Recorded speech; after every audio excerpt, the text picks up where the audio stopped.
سلام كميت وعلو كبرات تقاطع فنوي اير تي في لومي سوني 27 ميازيا فرق معلتي استدلوا زينا ومسنادو حيزنا لكم قريبنا لنا نمكتالكم بخبر زعدم بيتروس منكسي عندنا نططات دما نقدم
ኣብ ዞባ ማእከል ነበርቲ ዞባታት ጋላ ነፍሒ ፓራዲዞን 4 ስመራን ንጽጉማት ወገናት ዓይነታዊ ሓገዝ ገይሮም በዚ መሰረት ነበርቲ ዓድታት ዓዲ ራእሲ ጸሎት ሰላዕ ዳዕሮ ዓዲ ገንበሎ ዓደም ዘማት ዓዲ ኣበይቶ ዓዲ ጓዕዳድን ዳዕሮ ቃውሎስን ብውልቅን ብዓድን ኣብ ከባቢኦም ንዝርከቡ በታኻት ኣብ ርእሲ ዝገበሮ ገንዘባውን ዓይነታውን ደገፍ ኣብ ዳዕሮ ቃውሎስ 3 ኣካረይቲን 12 ተኻረይቲ ኣብ 4 ስመራ ድማ 7 ኣካረይቲን 43 ተኻረይቲ ካብ 1 ክሳብ 3 ወርሒ ክራይ ሓዲጎምሎም እዚ ከምዲልን ከሎ ቅዱሳት ወገናት ምምሕዳር ንዞባ ፓራዲዞ ዘዋጽኦ ልዕሊ 140,000 ናቕፋ ብመልክዕ ዓይነታዊ ደገፍ ን277 ጽጉማት ተዓዲሉ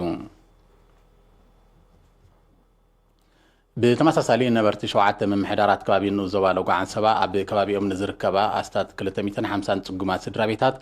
እኽሊ ሃለኽቲ ነገራትን ናውቲ ጽሬትን ዘጠቓልል ዓይነታዊ ሓገዝ ገይሮም እቲ ብጨንፈር ሃማደ ዝተወደበ መደብ ብምምሕዳር ንዞባ ተማእኪሉ ከም ተተግበረ ወኪል ኤሪና ሓቢሩ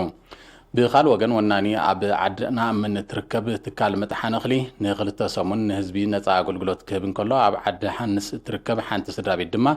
ንመኸተ ሕማም ኮቪድ-19 ዝውዕል 30,000 ናቕፋ ናብ ሕሳብ ሃገራዊ ባንክ ኣታዊ ጌራ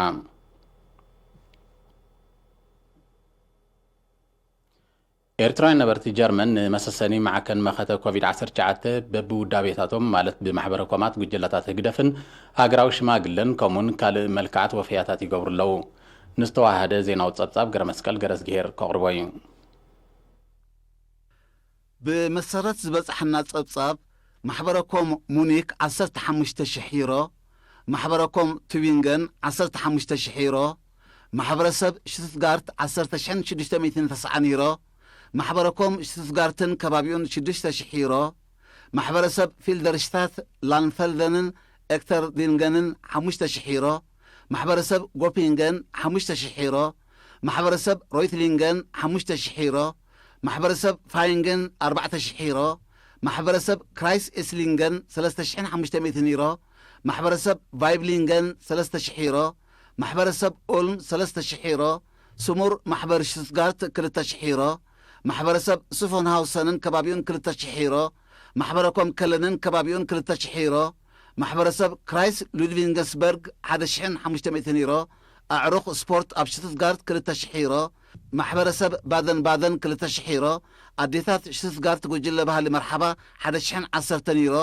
ኣባላት ሃገራዊ ማሕበር ደቂ ኣንስትዮ ኤርትራ ዱዞልዶርፍ 1,100 ዩሮ ማሕበረሰብ ጊሰን ድማ 500 ዩሮ ኣበርኪቶም ኣለዉ ጉጅለታት ህዝባዊ ግንባር ንዲሞክራሲን ፍትሕን ድማ ኣብ ፍራንክፈርት 10,000 ዩሮ ካይዘርስላውተርን 5,500 ዩሮ ንሮምበርግ 3,000 ዩሮ ሽቱትጋርት 3,000 ዩሮ ማንሃይም 2,000 ዩሮ ሃምቡርግ 1,000 ዩሮ መንእሰያት ህዝባዊ ግንባር ንዲሞክራሲን ፍትሕን ካይዘርስላውተርን ድማ 300 ዩሮ ወፍዮም ብተመሳሳሊ ሃገራዊ ሽማግለ ከተማ ማንሃይም 3,000 ዩሮ ሃገራዊ ሽማግለ ፍራንክፈርት 1,000 ዩሮ ሃገራዊ ሽማግለ ከተማ ሙኒክ ድማ 500 ዩሮ ከም ዘበርከቱ ካብቲ ቦታ ዝበፅሐና ሓበሬታ ኣፍሊጡ بزي كازي قجل صنعات 5000 يورو محبر مهني عالم دعرق أولس تقمط جرمن 3000 يورو إرتراوي حبرة وانجيل منفساو من قحبين تايم 11 يورو محبر حدا لبه صنعات إرترا 11 يورو ذنبنا بروجكت فورم 500 يورو وهللا مسحلة مانهايم 500 يورو محبر إرترو جرمن 500 يورو قجل مقتكلن 700 يورو بيت كريستيان إيفانجليش لوتر 550 يورو عقوب دقنستي شتغارت 500 يورو شماغل بينغو شتغارت 500 يورو محبر دعرو 400 يورو وجل نقحات فرانكفورت دما 340 يورو وفيهم الله ኣብ ዞባን ሰባን ዞባታት ሓልሓል ኣስማጥና ሃበሮን ዝዋደዳ ዘለዋ ትካላት ጥዕናን ትምህርትን ኣብ ርእስተን ዝጸንሓ ኣብ ምምዕባል ዝወሃብ ማሕበራዊ ኣገልግሎት ዓብዪ ኣስተዋጽኦ ከም ዝገብራ ነበርትን ሞያውያንን ገሊጾም ኣብ ክፍሊ ህንፃው ልምዓት ዞባን ሰባ ሓላፊ ኣሃዱ ምክትታል ፕሮጀክታት ተሓጋጋዚ ኢንጂነር ኣሮን ምሕረታ ብዛዕባ እዘን ትካላት ንኤሪና ብዝሃቦ ሓበሬታ እተን ኣብ መባእታ ደረጃ ንዝርአ ጽበት መምሃሪ ክፍልታት ንምቅላል ብኣስታት 24 ሚልዮን ናቕፋ ዝተዋደዳ ትካላት ኣብ ሓውሲ ከተማ ሓልሓል ንዞባ ኣስማጥ ምምሕዳር ከባቢ ኣስማጥ ግርግር ኤራን ሻካው ግሬትን ከምኡን ኣብ ንዞባ ሃበሮ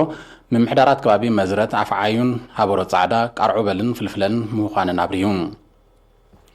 ብዘካዚ ኣብ መባእታ ቤት ትምህርቲ ጽሙማን ከረን 6 ተወሳኽቲ ክፍልታትን መደቀሲ ተምሃሮን ኣብ ንዞባ ዓዲ ተከሌዛን ድማ ንግዳያት ኣካላውን ኣእምራውን ስንክልና ተገልግል ናይ መባእታ ቤት ትምህርቲ ዘጠቓልል ብድምር 10 ኣብያተ ትምህርቲ ከምኡን ተወሳኽቲ ክፍልታትን ገለ ተሃኒጹ ገለ ድማ ኣብ መስርሕ ህንጸት ከም ዝርከብ ሓቢሩ ተሓጋጋዚ ኢንጂነር ኣሮን ምሕረታ ባሲዒቡ ኣብ ንዞባ ኣስማጥ ምምሕዳር ከባቢ ሃዊሽ ኣብ ንዞባ ሃበሮ ምምሕዳራት ከባቢ ቃርዑበልን ገርበትን ኣብ ንዞባ ሓልሓል ድማ ኣብ ምምሕዳር ከባቢ ቀርጸት መዋለ ህፃናት ይህነጻ ከም ዘለዋ ገሊጹ እዚ ከምዚ ኢሉ እንከሎ ኣብ ምምሕዳር ከባቢ ቀርጸት ንዞባ ሓልሓል ብ7.5 ሚልዮን ናቕፋ ዝተሃንጸት ክፍልታት መወልዳን መርኣይ መመርመሪ ፋርማሲ መጸበይ ሕሙማት ቤተ ፈተነን መንበር ኣባላትን እተጠቓልል መደበር ጥዕና ንኣገልግሎት ድልውቲ ኮይና ከም ዘላ ኣብርሂቡ ኣብ ንዞባ ሓልሓል ሓንቲ ማእከልን 2 መደበራትን ጥዕና 2 መዋዕለ ህፃናት 8 ከማዊ መዋዕለ ህፃናት 10 ናይ መባእታ 6 ናይ ማእከላይ ደረጃ 2 ናይ ካልኣይ ደረጃ 6 ድማ ናይ ዓርዮት ብድምር 34 ትካላት ትምህርቲ ኣለዋ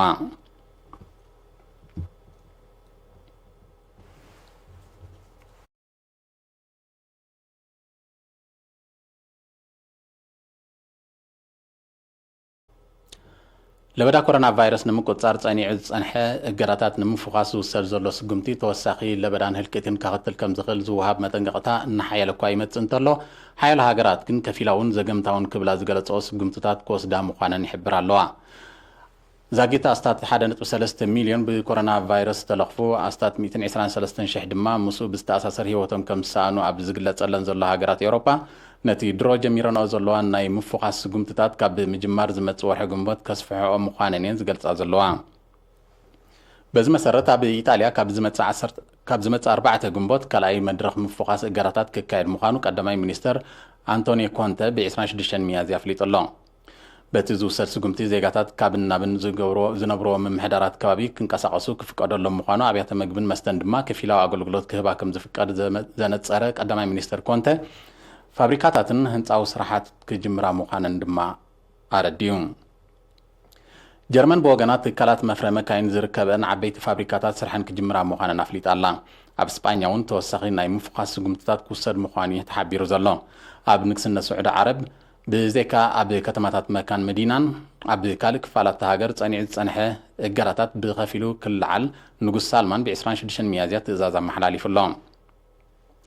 ክፍላታ ሃገር ኣሜሪካ ድማ ነቲ ተረርቲ ስጉምትታት ንምፍቃስ ዝኽተሎ ፖሊስታትን መርሓ ጎደናን የውፅኣ ምህላውን ገለውን ድሮ ሓያሎ ናይ ምፍቃስ ስጉምቲ ወሲደን ከም ዘለዋ ይፍለጥ بدرجة عالم قطري بكورونا فيروس تلفون ناب 3 مليون قطر زموت دما ناب العلي 307 شح ديب الله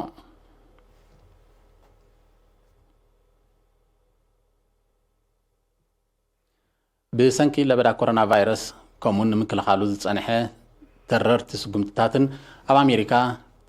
تراي زي فلت قطبا ودقات بمسعب نمتن شغلات البونت ناب لعل 16 ميتاويت كعرغو كم زخل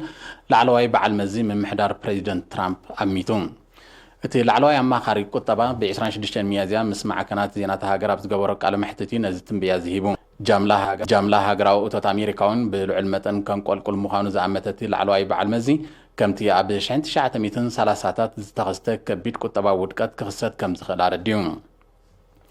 ኣብ ኣሜሪካ ካብ መፋርቕ ዝሓለፈ ወርሒ መጋቢት ልዕሊ 26.5 ሚልዮን ዜጋታት ብዘይ ሽቕለት ብምትራፎም ካብ መንግስቲ ፊናንሳዊ ደገፍ ክግበረሎም ከም ዝጠለቡ ዝሕብሩ ጸብጻባት እቲ ኣሃዝ ካብ ዕለት ናብ ዕለት እናወሰኸ ይመጽእ ከም ዘሎ የነጽሩ بمسارات ستاتستيكا وتصبصبات أمريكا أبزي كلاي ربع عمت متن جملة هجرة وتوت أمريكا بالعلى 400 كم كل مخانية نتصرون منجست أمريكا نتي كتبا وكلولا ونمحوين بقبيد نستتصلوات كالات نمدقافن نياستا 3 تريليون دولار فينانساوي مولا كجبر وسين مهلاوي فلات كتما نيويورك تراي بسنك لبدا كورونا فيروس نعون مقطع توسيد زلو ترر تسقمتاتن وريدو نزلو كتبا وودكات نمحواين ناي لعلي 7.4 بليون دولار فينانساوي دقف كم زد ليايو من محدارتا كتما زحبر زلو اب امريكا زاجت لعلي 987 شح سبات بكورونا فيروس كم تلقفو لعلي 55 شح دما هيوتم كم سانو زنتصلو صبصبات اتا هاز كاب علتنا بعلتنا زايده يمص كم زلو يتقسو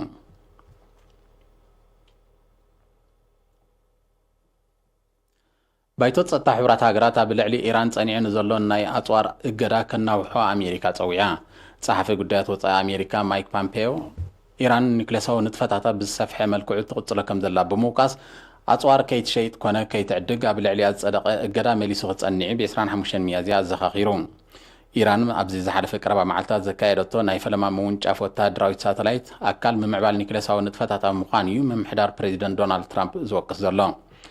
እንተኾነ ኢራን እቲ ፈተነ ወታደራዊ ዓቕማን ምድንፋዕ እምበር ንኻልኦት ሃገራት ባእርታ ከም ዘይጸሉ ሓቢራ ኣላ እዚ ከምዚ ኢሉ እንከሎ ኤውሮጳዊ ሕብረት ንኒክሌሳዊ መደባት ኢራን ዕላማ ዝገበረ እገዳ ከጽድቕ ኣሜሪካ ጸዊዓ ኣሜሪካ ካብቲ ኣብ 2015 ዝተበጽሐ ኒክሌሳዊ ስምዕ ኢራን ድሕሪ ምውፃእ ኣብ ልዕሊኣ ተደጋጋሚ እገዳታት ከተጽድቕ ከም ጸንሐት ይዝከር ብሰንኪ ትስጉምቲ ኣብ መንጎ ክልቲአን ሃገራት ዝጸንሐ ዲፕሎማስያውን ወታደራውን ምፍሕፋሕ ናብ ዝለዓለ ጥርዙ በፂሑ ከም ዘሎ ጸብጻባት ይሕብሩ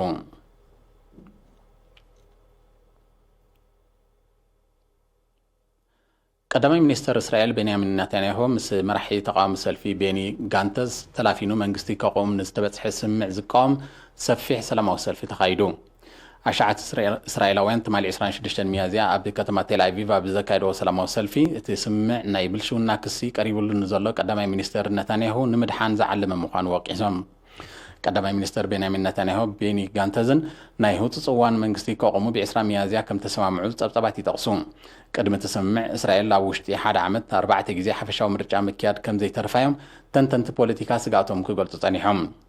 ክልቲኦም መራሕቲ ኣቐዲሙ ኣብ ዝተኻየደ 3 ምርጫታት እኹል መናብር ብዘይምርካቦም ኣብታ ሃገር ሓድሽ መንግስቲ ክቆም ከም ዘይከኣለ ይዝከር ብሰንኩ ድማ እታ ሃገር ኣብ ከቢድ ፖለቲካዊ ዘይምርግጋእ ኣትያ ከም ዝጸንሐት ተዓዘብቲ ይጠቕሱ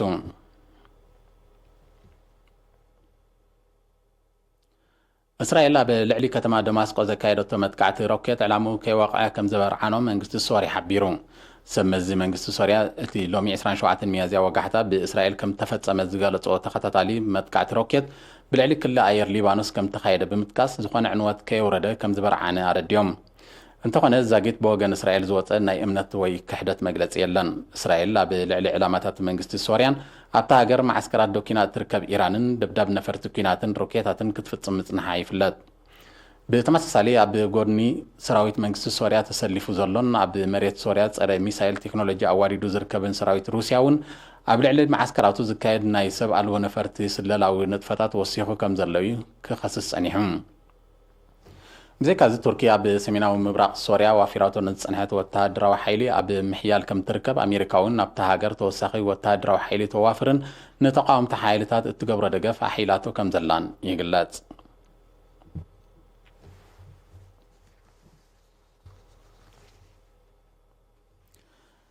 نسعد سيزيست دالو زينا مسانا دوا بزي تزازي ملو برح معلتين